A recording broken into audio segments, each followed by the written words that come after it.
What's good? It's your boy Fanon. Welcome back to the channel, subscribers. Hope all is well with you. If you're not subscribed, please subscribe and hit the bell icon so you can be notified of when we drop the next videos and also when we have our live streams. And thank you from the bottom of my heart to all the people that support in the Super Chat and Venmo and Patreon. Thank you very, very much. Now, let me get into this topic of Errol Spence Jr. As we all know, Errol Spence Jr. just defended his title against Carlos Ocampo. Walked through Carlos Ocampo like he was supposed to do by knocking him out in the first round with a couple shots straight, body shot up the middle, body shot, I believe, to the kidney, and that was a wrap. And then immediately after that, he was asked about who he was going to face next. And of course, he really wants to get his hands on the winner of, not Crawford, Danny Garcia and Sean Porter. And that's what he really wants to do next. And as far as Keith Thurman, he's like, we don't know when Keith Thurman's coming back, but when Keith Thurman comes back, he wants to do that. And then he said, of course, laying out his goal of unifying the belts that are in the PBC side of the street, which are the WBA, which is held by Keith Thurman, the IBF, which is held by Errol Spence Jr., and lastly, the WBC, which will be decided between Sean Porter and Danny Garcia, right? Sounds like a reasonable plan to me. But in the midst of this conversation, people asked him, who do you want to fight next? And they brought up Yordenis Ugas. It's a good fighter, right? Who's the number one, who's ranked right now. I believe he's ranked number 1 or number 2 by the IBF. Yeah, actually, I think he's the number 2 ranked by the IBF. And I think the number 1 is at this point in time vacant. So there is no number 1 guy for the IBF. So there's an article comes out where Ugas is talking about Errol Spence and how Errol, he says some things about Errol Spence. And I'm going to go through this. I'm going to go through this is way too premature to be having this conversation about Yordenis Ugas. I think Ugas is definitely a good boxer, and he deserves, definitely, if he stays where he is, he deserves to get a shot being the top contender by the IBF at Errol Spence. But at this particular moment in time, the logic that Errol Spence used for saying he wasn't thinking about fighting Ugas next is 100% on point, man. And it just seems to me that people are really grasping for straws to find a way to criticize Errol Spence Jr.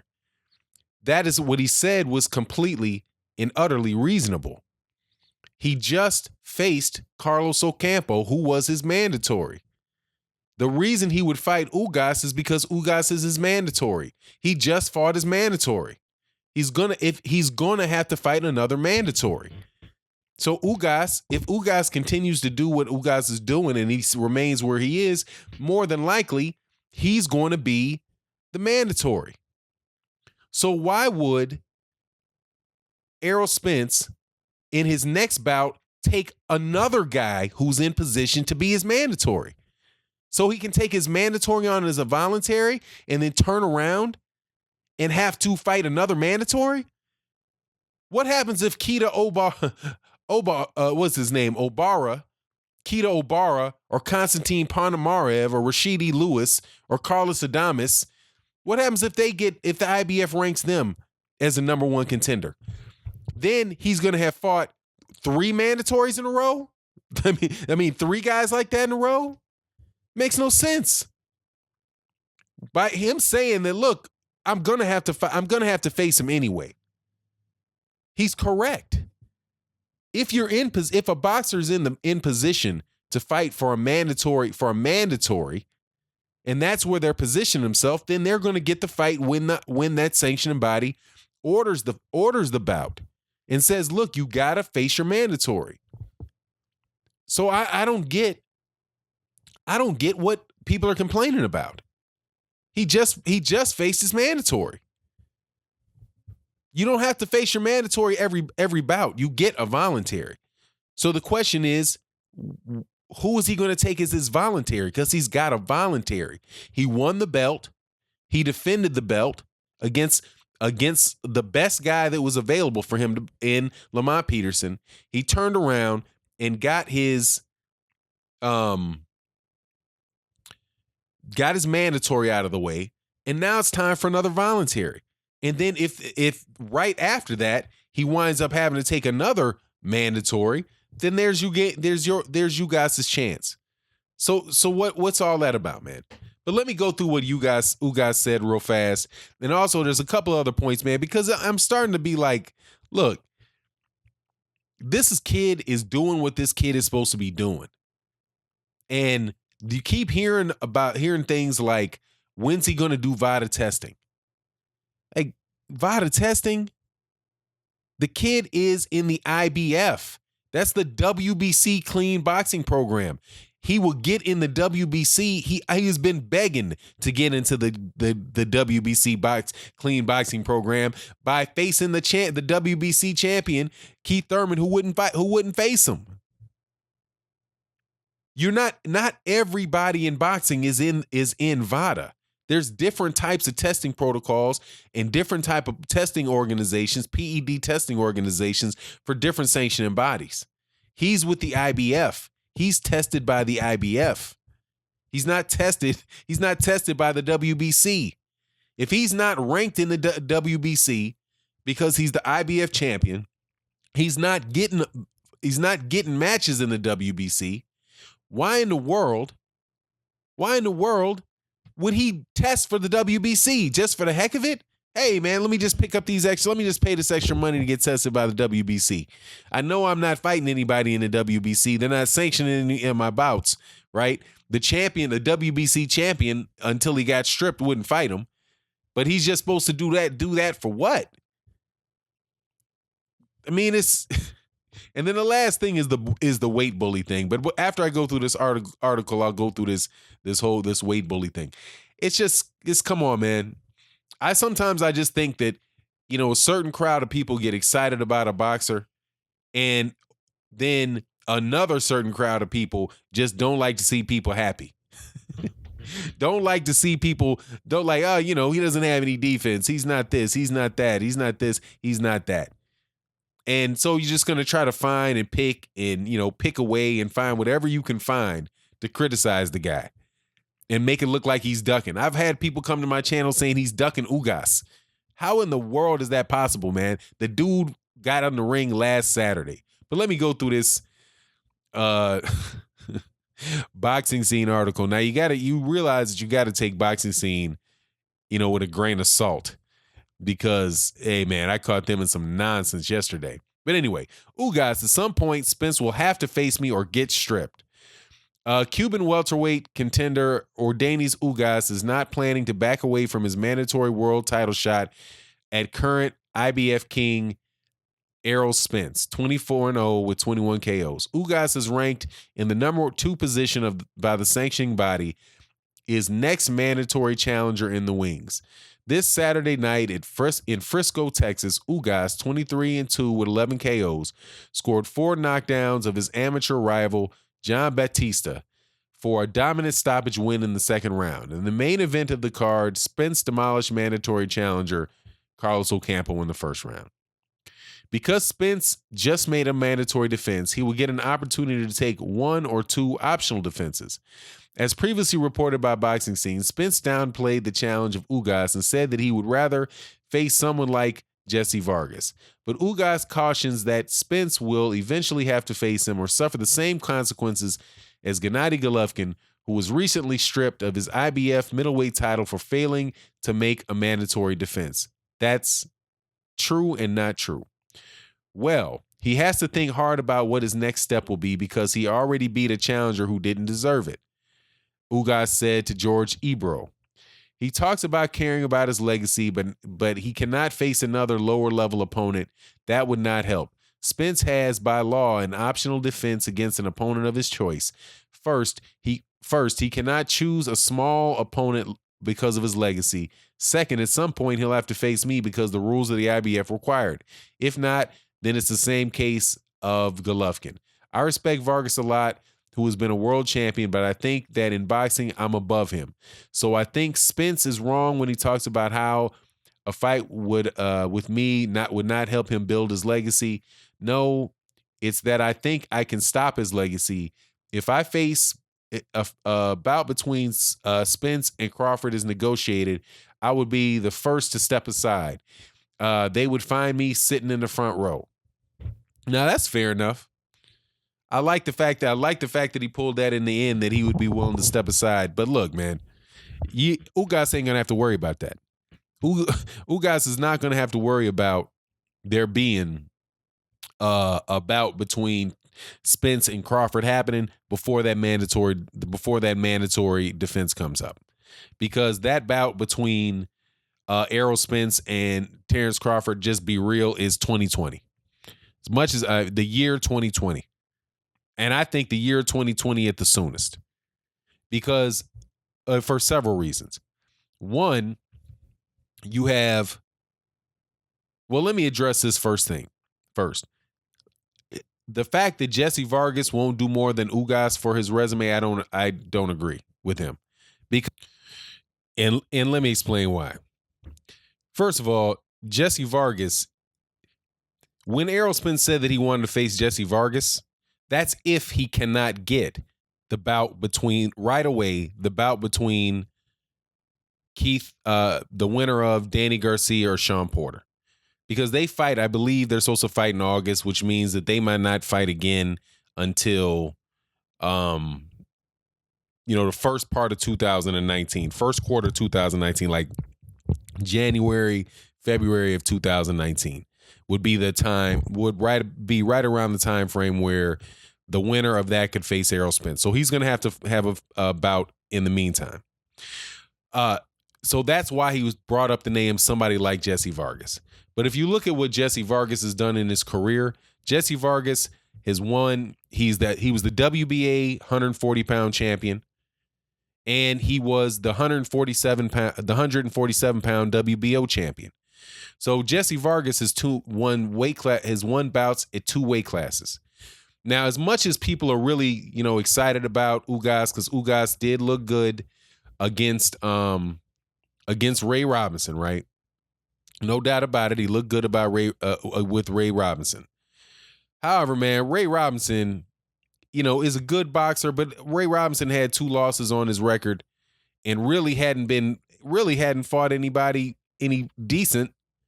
Well, I mean, I don't want to say not anybody decent, but after he had lost back-to-back against Brad Solomon, and Sean Porter back in 2010, I mean, he really hadn't faced anybody.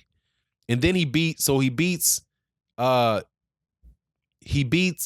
to, Ugas beats him, right? And then who was in this next guy, Jonathan Batista, that he just knocked out?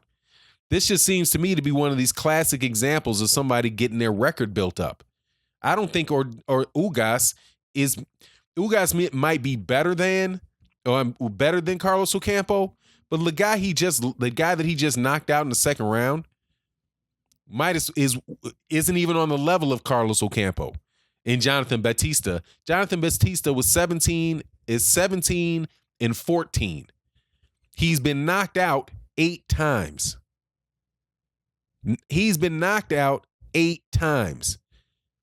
Ugas just got his first good win and a padded win. How in the world is Ugas, other than some excitement that he might have had because he knocked out Ray Robinson, who himself hadn't fought anybody in 7 years, or since he lost to Sean Porter, how in the world does that equal a Jesse Vargas who has belts at 2 weight classes at 140 and 147? Now, I'm not sitting here and saying that Jesse Vargas is, the greatest fight, is the greatest thing since sliced bread, right? I think he's a good boxer, right? I think he's a good boxer. I don't think that he's, a world beater. I thought that, Adrian Bronner, he fought tooth and nail with Adrian Bronner, right? So, I mean, that's kind of the level I think he's at, man. I mean, but I think that Ugas is getting a lot of press off of his win against Ray Robinson. But, I like how he fights, but come on, man. Ugas is not Omar Figueroa. Ugas is not he's a good fighter, but he's 104. He's a little guy, and that's the other thing. He said when he says that he's you can't fight these smaller guys. I could have sworn that Ugas, who's 30 years old, was he 31? Something like that. That he was fighting at 140 pounds just a few years ago. Because he lost to Amir Imam at 140 pounds. Right? I mean, yeah, I'm just not. And actually, I think I made a mistake. I think I said that, is Jesse Vargas a guy that fought? Jesse Vargas didn't fight Sean Porter, did he? No. And I don't think Ugas fought him either. I messed that up. I'm thinking Ugas had fought Amir Imam. That's what he did. He fought Amir Imam and he fought Emmanuel Robles. And he lost back-to-back. Back in 2014. Yeah, so forgive me, he didn't fight. I don't know why I thought he fought Sean Porter. Because this guy's 140, because he's a 140 pounder. So, it is what it is, man. And God, I'm trying to think of who was it that had fought Sean Porter. I don't know why I pulled that up. I don't know why I thought that was the case. But anyway, no, it is what it is, man. This dude is that's not a step up, man. So anyway, that's as far as that Ugas stuff. I mean, come on, man. Personal opinion is Ugas is going to he's going to beat the tar out of Ugas eventually. So why waste time with it, And then there's that. There's the Vada testing. I'm also starting to hear like people talking about how he's ducking Terrence Crawford. Like, how in the world can you be ducking somebody the day after? You're ducking a guy who own promoter says the bout can't happen unless it's pay-per-view. Terrence Crawford was on the Breakfast Club and said, yeah, we can get the fight done, but the bout done. But it's got to make sense. The money's got to make sense for him. The money's got to make sense for me. This bout's a year off easy. This is 2000. If everybody wanted to get it done, it's still 2020 because you got Errol Spence wants to unify first because that fight should be for unification. It should be for unification in 147. In order for that to happen, Errol Spence has to fight Danny Garcia winner over Sean Porter. That's not going to be until at least January. And then 3 months after that, with Keith Thurman, there's the WBA. So that might not happen until June of 2019. And then you're going to have a mandatory, right? Unless, like Ugas said, he's willing to step aside.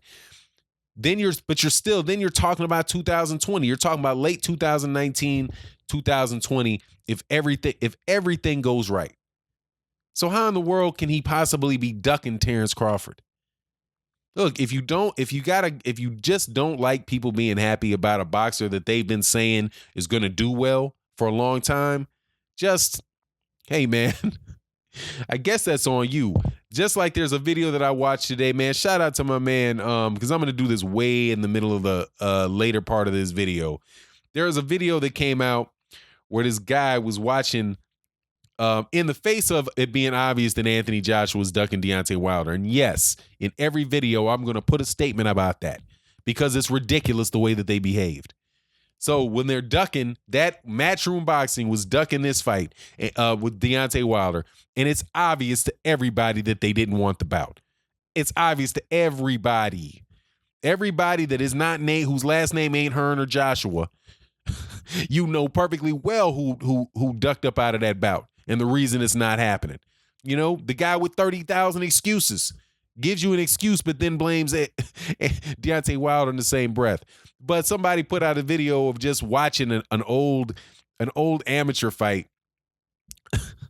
and just screaming, yeah, look at how Anthony, Deontay Wilder, you're a bum. Look how you getting beat up. Can't you punch? Straighten out your punches. Dude, is an amateur fight. Deontay Wilder's been a pro for years. That's an amateur fight.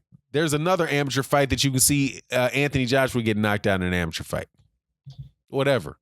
The dude had been boxing for like 3 years at the time.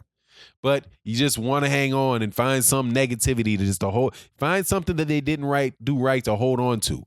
Now, I know you could accuse me of the same thing of Eddie Hearn. However, I don't have to hang on to one thing. I can just wait for him to say something, and there it is. And I don't have to take things out of context. I don't have to do half of his quotes. I can play the whole quote. I can go get another quote that he says out of his mouth something that is completely opposite or highly contradictory to what the man said. So that's not me. That's not me making it up. That's just me saying, look, man, the dude's a used car salesman, and it is what it is. But anyway, with that, man, I'm excited about Errol Spence Jr. I'm excited about this Terrence Crawford, the welterweight division, man. But let's get off this ordaining Ugas nonsense about him ducking Ugas and ducking Terrence Crawford and ducking Vada testing and, not paying his taxes and, cheating on his baby mama and all that other crap you guys are trying to make up that you don't. That's like, whatever, man. Anyway, with that, I'm out. Peace.